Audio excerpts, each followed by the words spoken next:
hasard ou ce chiffre, il a un sens. Deuxième question. Si c'est 318, c'est Eliezer, pourquoi marquer 318 personnes?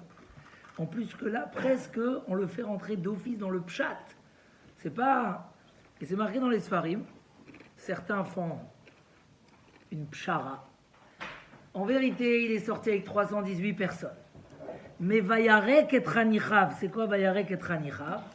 Il a vidé ses élèves. Il les a vidés. Abraham Avinu, il les a amenés pour faire une guerre de mitzvah. Il a dit, tout celui qui est en première année de mariage, il retourne à la maison. Tout celui qui a planté une vigne, tout celui qui a peur des fautes qu'il a dans ses mains, il peut rentrer chez lui. Tout le monde s'en rentrait. Il est resté que Eliezer. Comme ça, beaucoup de mes farchim m'expliquent. Donc le pshat, c'est vrai qu'il y avait 318, mais après, quand il est parti avec 318, c'était plus 318, c'était Eliezer. Et c'est quand même étonnant, même d'après cette explication. C'est quoi cette symétrie? Pourquoi on s'entête à dire qu'il y avait 318 personnes ou Eliezer, qui est la valeur de 318 personnes? Alors je pense que des fois il y a des messages qu'on ne les a pas besoin à chaque moment de la vie. Mais quand on les a besoin, il faut être fort dans ces messages-là. Par exemple, la Emouna et le Bitachon. Tant que tout va bien, alors une petite Emouna simple suffit. Chacun il dit Baruch Hashem, Be'ezrat Hashem. Quand bien que l'homme il rentre dans une situation où il a besoin la Emouna, il y a 3 niveaux de Emouna. Il y a la foi imaginaire, beaucoup ont la foi dimyonite, c'est imaginaire. Le Rav qui disait à ses élèves, dès que vous voyez un chien, vous dites le pasouk de la Torah, et un chien ne ouvrira pas sa bouche contre les Bnei Israël à la sortie d'Égypte, et vous n'avez rien à avoir peur. Et quand il les a pris pour aller promener, un chien il est arrivé face au Rav, le Rav il s'est sauvé. Il s'est sauvé. Ils lui ont dit, mais pourquoi? Il a dit, j'ai vu les chiens, j'ai oublié le pasouk. Ça veut dire, deuxième étape, c'est la Emouna, hein, où ils ont raconté le Rav que pour aller ramasser les billets, il a dit à ses élèves, bon, je n'ai pas trouvé dans la halakha si on peut aller les ramasser dehors, mais Shavuot, c'est Shabbat, il est sorti, on peut aller les prendre. J'ai oublié, c'est Emouna dimyonite, c'est de l'imagination. Il y a Emouna sirlit, c'est déjà 1 plus 1 la Emouna. Et il y a Emouna Chushit. C'est quoi Emouna Chushit? C'est une Emouna qu'on touche, qu'on attrape. C'est-à-dire, peu importe. Raphaël Ivalogine, il devait rembourser une dette très lourde à une personne. Son fils, il lui a dit, mais il va arriver à midi. Et il est 10h du matin, on n'a pas l'argent. Comment on fait? C'est pas 10 euros. T'inquiète pas. Kadosh Baruch Hu. 1 heure après, quelqu'un il est arrivé. Il a dit au Rav, hein, garde-moi cet argent, tu peux l'utiliser, et ils ont remboursé. C'était mamage de l'immédiat. Emouna, avoir une vraie foi. Aujourd'hui, on a eu une épreuve très particulière. J'ai posé mon fils à l'aéroport, et avant qu'il monte dans l'avion, on m'appelle, on me dit, votre fils, il n'est pas là. Je dis, mais c'est quoi, il n'est pas là? Il dit, on ferme l'avion. Il n'est pas arrivé. Hein, ouais, Emmett. Je dis, mais c'est quoi, il n'est pas arrivé? Je ne comprends pas. Bref. Non, il n'est pas arrivé, on ne peut plus attendre, on ferme l'avion. Moi, j'essaie d'appeler mon fils, impossible de le joindre. Je m'inquiète, qu'est-ce qui s'est passé? L'angoisse. J'appelle Transavia et je leur dis, qu'est-ce qui se passe? Il dit, écoutez, votre fils, il n'est pas enregistré. Ah, où est mon fils? J'attends, j'appelle, Bon, j'appelle même la police des frontières. Peut-être qu'ils m'ont dit appeler, peut-être qu'ils l'ont arrêté, je ne sais pas, moi. J'appelle, ils me disent, non, mais si vous voulez, il faut venir. Donc, allez, il faut aller à l'aéroport, machin. Aucune information. Jusqu'à 16h30 où il est arrivé en Israël. Et en fait, ils l'ont pas enregistré dans le bas, je sais pas. C'est un truc de fou. Et nous, on est inquiets. Et je me dis, on a de la chance d'avoir la Emouna. Parce que tu deviens fou quand tu dis, mais qu'est-ce qui a pu se passer? Alors bon, c'est un grand... Tu as beau dire ça, il n'y a aucun risque, aucun... Mais quand même, quand il n'y a pas de réponse, tu es... Et dans ces moments-là, on dit, mais la Emouna, c'est un cadeau du ciel. C'est, hein Quand il arrive en Israël, on dit on peut faire un destin, tu viens Je sais pas.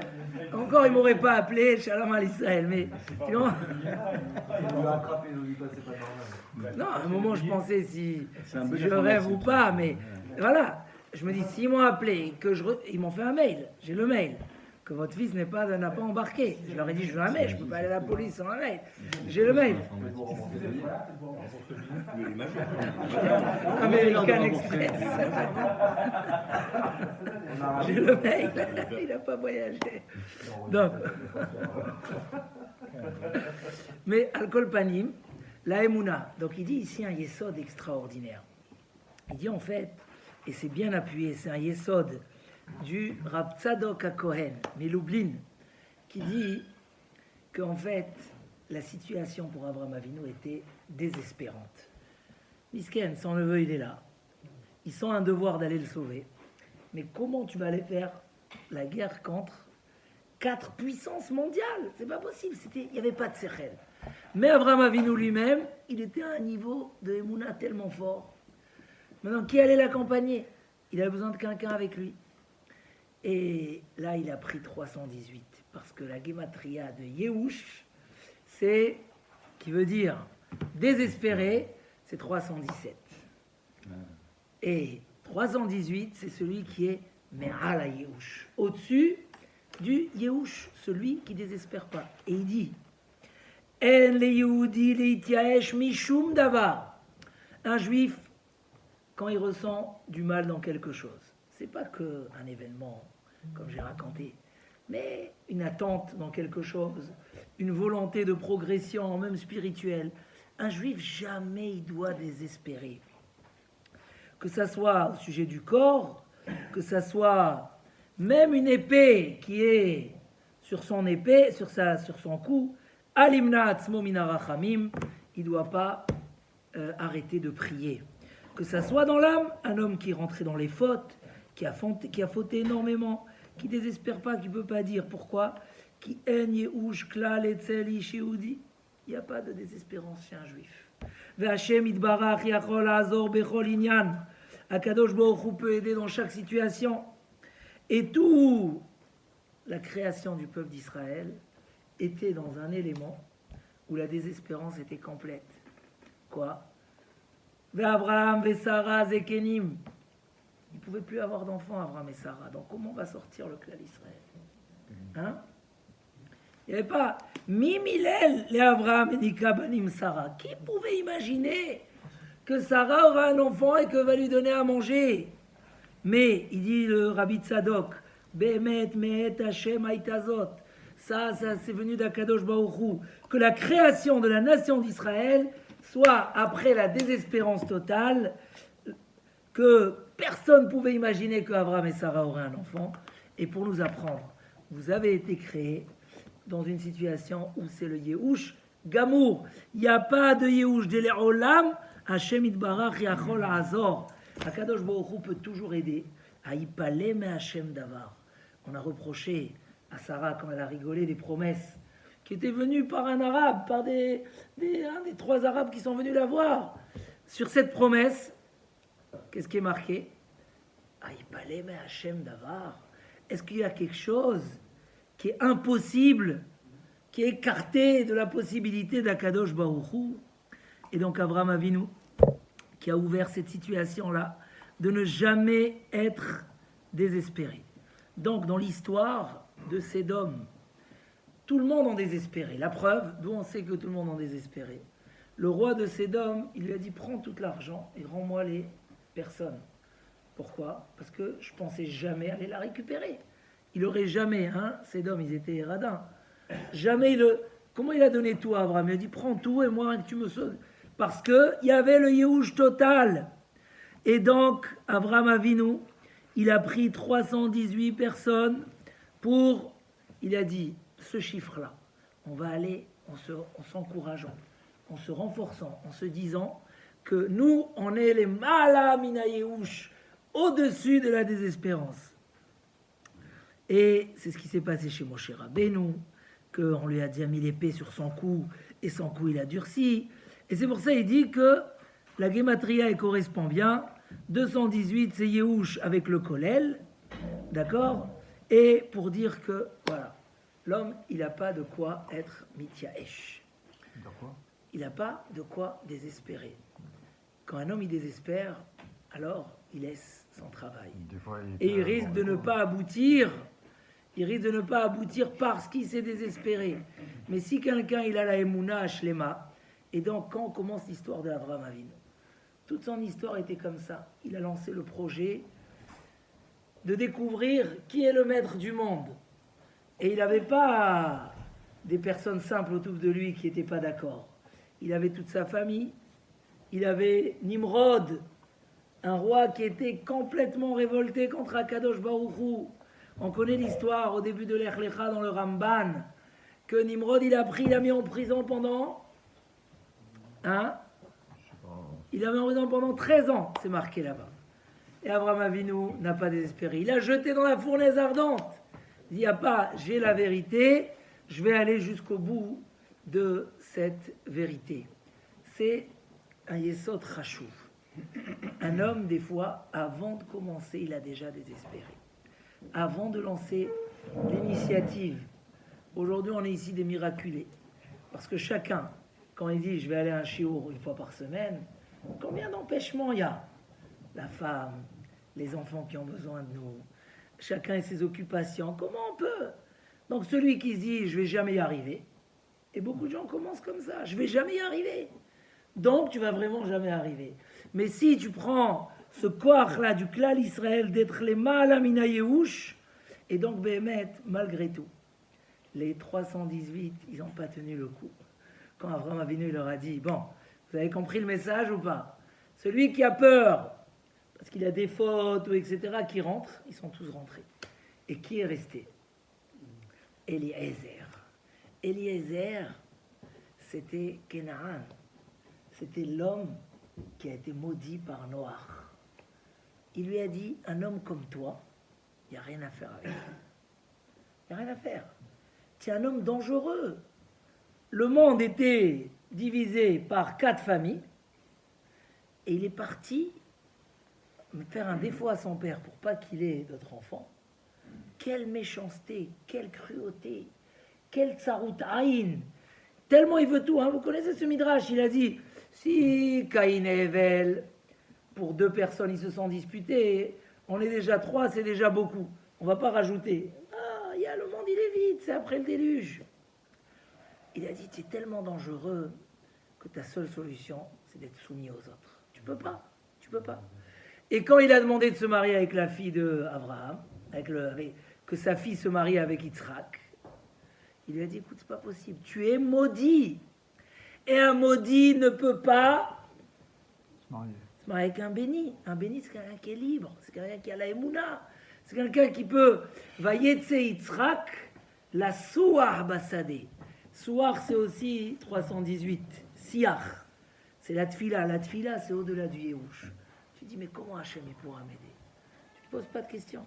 On raconte qu'en Russie, quand il leur prenait les enfants à l'armée, cantonistes, ou en hébreu kétonistim, on dit en français cantoniste.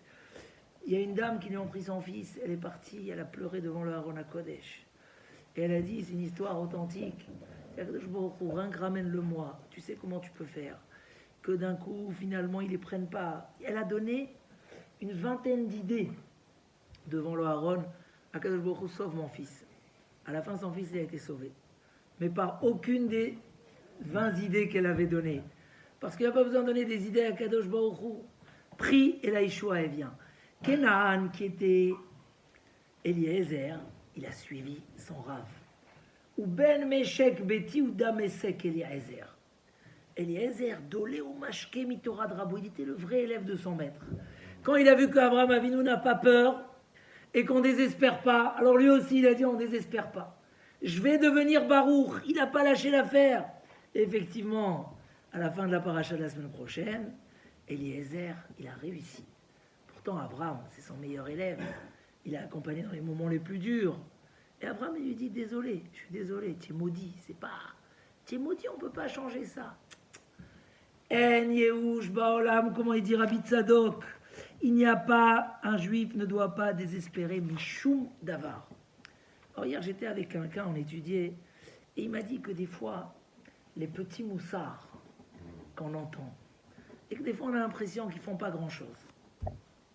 Par exemple, tous les idées de Shlom Bayit qui sont dites dans les cours. Il y a aujourd'hui beaucoup de cours sur Shlom Bayit, jusqu'à que là ça s'est un peu arrêté parce que les gens ils ont dit ça y est, combien? Et il faut savoir pardonner, et il faut savoir honorer, et il faut savoir dire je me suis trompé. D'accord, c'est des petits messages. Il me dit mais je vois des gens qui n'ont jamais écouté ça.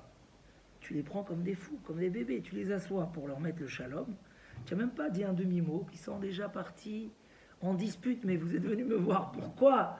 Un peu, dis, ok, peut-être j'ai tort. Non, les midot, quand un homme, il n'entend pas du moussard, et il n'a pas ces notions, il y a des gens, ça y est, une fois qu'il y a le Yehush, il rencontre une situation compliquée, Nigmar. Ils n'ont plus aucun espoir. Qu'est-ce que tu nous parles de finir le chasse maintenant? Même une page de Gemara, je ne sais pas aborder. Ça y est, je sais que j'ai pas de bracha. Je sais que le Shalom Bayit, il est à des kilomètres de chez moi. Je sais que mon fils, il n'y a rien à faire. Yehush. Et ces moussards qu'on écoute, ils sont très importants. Qu'un homme a cette émouna. Que Afilou Cherev Chada. Vous connaissez, il ramène ici l'histoire de Chizkiyahu Amelech. Chizkiyahu Amelech, qui ne s'est pas marié, et que le prophète Ishaïa est venu lui dire, pourquoi tu t'es pas marié? À cause de ça, tu vas mourir de ta maladie, et tu as perdu ton chélek le Olam Haba. Même Olam Haba, tu n'as pas. Tu dis, ah bon, mais moi je ne me suis pas marié parce que j'ai vu que j'aurais des enfants Rechaim Gmurim. Hein? Je voulais pas. Il dit, non, tu n'as pas le droit de te mêler des secrets d'Akadosh Baruch Hu. La Torah, elle a dit, tu as une mitzvah, tu dois faire ta mitzvah. Tu ne dois pas dire, ils vont être comme si. C'est pas, tu ne te mêles pas. Si Hachem, il a décidé que tu as des enfants Rechaim, tu ne te mêles pas dans les secrets d'Akadosh Baruch Hu. Alors, tu sais quoi? Viens, je vais faire tchouva. Il lui a dit, monsieur, c'est trop tard. Je dis chaque fois quand je dis ce mot trop tard, hein, je ramène cette histoire de mon neveu qui avait un panari dans son pouce. Et quand il est parti chez le docteur, chaque fois que mon frère il me raconte ça, il a dit, monsieur, c'est trop tard. Le doigt est mort. Il faut le couper. C'est trop tard. À la fin, Baruch Hashem, il a son doigt comme il faut, il a guéri. Mais il me dit que ces mots-là, chaque fois qu'il les a entendus, c'est trop tard. Oui, oui, oui, quand il se rappelle de cette phrase, ça le... Il n'y a pas trop tard. Il lui a dit, Ishaïa, on a dit, c'est trop tard. Il dit, il n'y a pas. Prends ta prophétie et sors d'ici.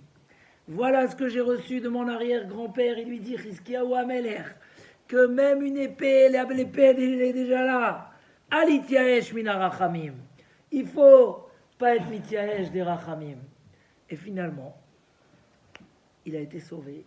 Hachem, il lui a fait un miracle. Il a montré au monde entier que, non, qu'il a pardonné, qu'il va guérir Chizkiyahu Amelech. Et il a eu des enfants. Et peut-être, c'était justement ça le message que Chizkiyahu Amelech devait avoir. Tu as vu que tes enfants vont être des Rechaim.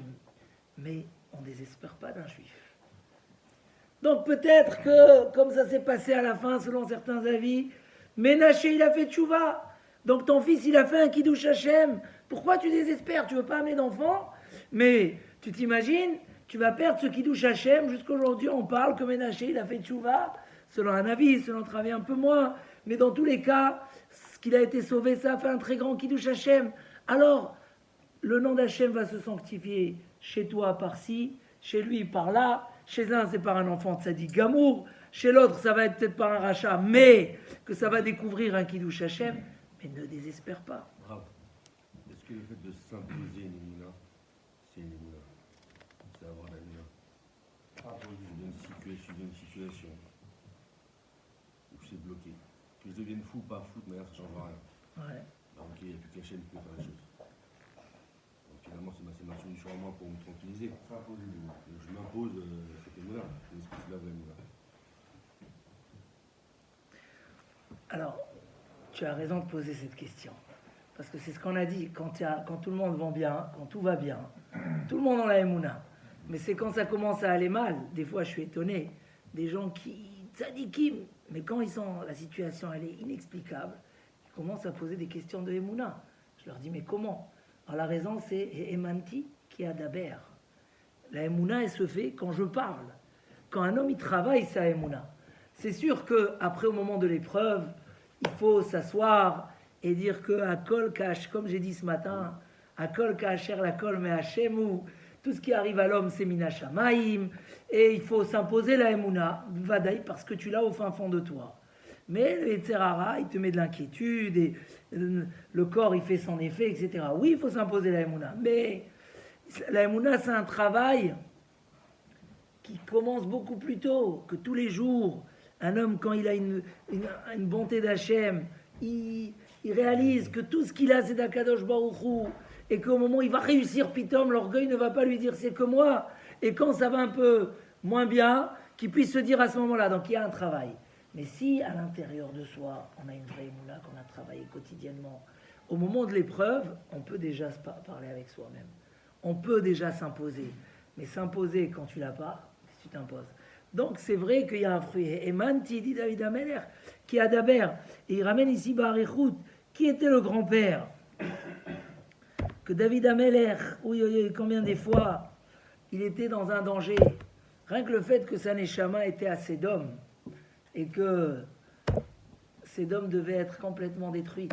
Et en dernière minute, Abraham, il a pu sauver. D'accord? Donc toute la création de David Ameler, c'était bénissime. Et toute son histoire. Car Mekoublani, comme ça j'ai reçu qu'il faut la Emouna. Donc, c'est Chashuv Meod. Le Rambam, il dit, au début des Shmoné Prakim, là, le sujet qui me donne le plus grand plaisir d'en parler et de développer, c'est la Emouna. La Emouna, c'est quelque chose qu'il faut quotidiennement. Mais des fois, ne te dis pas, quand il y a eu un miracle, et tu... Sichou bechol nifleotav. Il faut raconter les miracles. Là, me dit, vas-y, m'chané, la Emouna, on l'a. Non, il faut travailler la Emouna. Il faut étudier des livres de Emouna. Même Sarah Imenu, Bedake Dakout. Attends, il n'y avait plus aucune chance qu'elle ait un enfant. Quand même, on lui a dit, ah, il parlait, mais Hachem Davar. Est-ce que. Ah, mais j'ai invité des Arabes chez moi à la maison. Ils m'ont dit que j'aurais un enfant. Je dois croire à des gens comme ça. Il dit là-bas que si dans ton esprit, c'est tellement évident que pour Akadosh Baruch Hu, rien n'est impossible, il dit le Ramban, tu répondrais Amen. Parce que pour toi, c'est pas impossible. Et si tu as eu un petit sentiment dans une situation pareille que c'est impossible, c'est que quelque part, tu as une argacha que c'est impossible.